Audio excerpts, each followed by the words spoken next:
বাংলাদেশের সরকারি চাকরিজীবীদের জন্য বড় একটি সুখবর এসেছে। দীর্ঘদিনের আলোচনা, দাবি এবং বিভিন্ন পর্যায়ে বৈঠকের পর অবশেষে নবম পে স্কেল বাস্তবায়নের বিষয়ে গুরুত্বপূর্ণ অগ্রগতি দেখা যাচ্ছে। সরকারের পক্ষ থেকে জানানো হয়েছে, নতুন পে স্কেল বাস্তবায়নের প্রক্রিয়া দ্রুত এগিয়ে নেওয়া হচ্ছে এবং এর অংশ হিসেবে সরকারি কর্মকর্তা-কর্মচারীদের জন্য ৫০% ঈদ বোনাস দেওয়ার বিষয়টিও আলোচনায় রয়েছে। বাংলাদেশের সরকারি চাকরিজীবীরা দীর্ঘদিন ধরে নতুন পে স্কেল বাস্তবায়নের দাবি জানিয়ে আসছিলেন। তাদের দাবি ছিল, বর্তমান জীবনযাত্রার ব্যয় অনেক বেড়ে গেছে, বাজারে নিত্য প্রয়োজনীয় পণ্যের দাম বাড়ছে, ফলে পুরনো পে স্কেল অনুযায়ী বেতন দিয়ে সংসার চালানো অনেকের জন্য কঠিন হয়ে পড়ছে। এই বাস্তবতা বিবেচনা করেই নতুন পে স্কেল চালুর বিষয়টি নিয়ে সরকার বিভিন্ন সময় আলোচনা করেছে। অর্থ মন্ত্রণালয়, জনপ্রশাসন মন্ত্রণালয় এবং সংশ্লিষ্ট অন্যান্য বিভাগ যৌথভাবে বিষয়টি পর্যালোচনা করছে বলে জানা গেছে। নতুন পে স্কেলের আওতায় সরকারি চাকরিজীবীদের বেতন কাঠামোতে উল্লেখযোগ্য পরিবর্তন আসতে পারে বলে ধারণা করা হচ্ছে। বিশেষ করে নিম্ন ও মধ্যম পর্যায়ের কর্মচারীদের বেতন বাড়ানোর ওপর গুরুত্ব দেওয়া হচ্ছে। বর্তমানে বাংলাদেশের সরকারি চাকরিজীবীদের জন্য অষ্টম পে স্কেল কার্যকর রয়েছে। এটি চালু হয়েছিল ২০১৫ সালে। সেই সময়ে সরকারি কর্মচারীদের বেতন কাঠামোতে বড় ধরনের পরিবর্তন আনা হয়েছিল, কিন্তু গত কয়েক বছরে দ্রব্যমূল্যের ঊর্ধ্বগতির কারণে অনেকেই মনে করছেন, নতুন পে স্কেল চালু করা এখন সময়ের দাবি হয়ে দাঁড়িয়েছে। নবম পে স্কেলের সম্ভাব্য কাঠামো নিয়ে বিভিন্ন মহলে আলোচনা চলছে। বিশেষজ্ঞরা বলছেন, নতুন পে স্কেলে বেতন বৃদ্ধি করা হলে সরকারি চাকরিজীবীদের জীবনমান কিছুটা হলেও উন্নত হবে। পাশাপাশি এটি সরকারি চাকরির প্রতি নতুন প্রজন্মের আগ্রহও বাড়াতে পারে। এদিকে ৫০% ঈদ বোনাস দেওয়ার বিষয়টিও আলোচনার কেন্দ্রবিন্দুতে রয়েছে। সাধারণত সরকারি চাকরিজীবীরা বছরে ২ বার উৎসব ভাতা বা বোনাস পান, তবে এবারের প্রস্তাব অনুযায়ী ঈদ উপলক্ষে অতিরিক্ত বোনাস দেওয়ার বিষয়টি বিবেচনা করা হচ্ছে।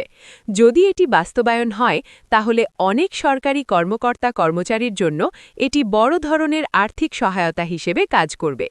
সরকারি কর্মচারীদের বিভিন্ন সংগঠন জানিয়েছে, তারা দীর্ঘদিন ধরে নবম পে স্কেল বাস্তবায়নের দাবি জানিয়ে আসছেন। তাদের মতে, দেশের অর্থনৈতিক প্রবৃদ্ধি এবং সামগ্রিক উন্নয়নের সঙ্গে সামঞ্জস্য রেখে সরকারি কর্মচারীদের বেতন কাঠামো সময়ে সময়ে সমন্বয় করা প্রয়োজন। এদিকে অর্থনীতিবিদরা বলছেন, নতুন পে স্কেল বাস্তবায়নের ক্ষেত্রে সরকারের আর্থিক সক্ষমতাও একটি গুরুত্বপূর্ণ বিষয়, কারণ সরকারি কর্মচারীদের বেতন বাড়ানো মানে সরকারের ব্যয়ও বাড়বে। তাই বিষয়টি খুব সতর্কতার সঙ্গে বিবেচনা করতে হবে। তবে সরকারের বিভিন্ন সূত্র থেকে ইঙ্গিত পাওয়া যাচ্ছে যে ধাপে ধাপে নতুন পে স্কেল বাস্তবায়নের পরিকল্পনা করা হতে পারে। এর মাধ্যমে একদিকে সরকারি কর্মচারীদের আর্থিক সুবিধা বাড়ানো হবে, অন্যদিকে সরকারি বাজেটের ওপর অতিরিক্ত চাপও কম রাখা যাবে। নবম পে স্কেল বাস্তবায়িত হলে শুধু বেতন নয়, অন্যান্য ভাতা যেমন বাড়ি ভাড়া, চিকিৎসা ভাতা এবং বিভিন্ন সুযোগ সুবিধাতেও পরিবর্তন আসতে পারে।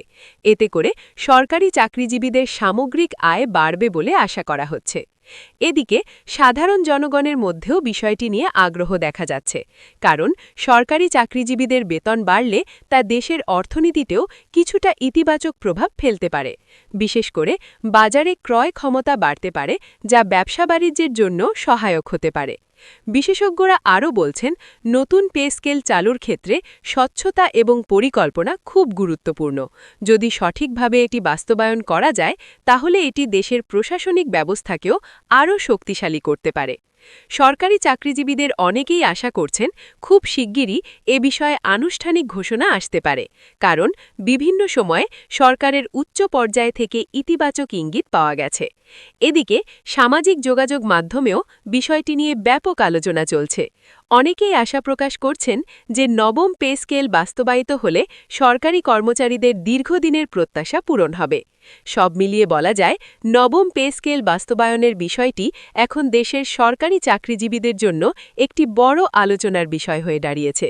যদি সরকার আনুষ্ঠানিকভাবে এটি বাস্তবায়নের ঘোষণা দেয় এবং ৫০% ঈদ বোনাসের বিষয়টিও কার্যকর করে, তাহলে তা লাখ লাখ সরকারি কর্মকর্তা-কর্মচারীর জীবনে বড় পরিবর্তন নিয়ে আসতে পারে।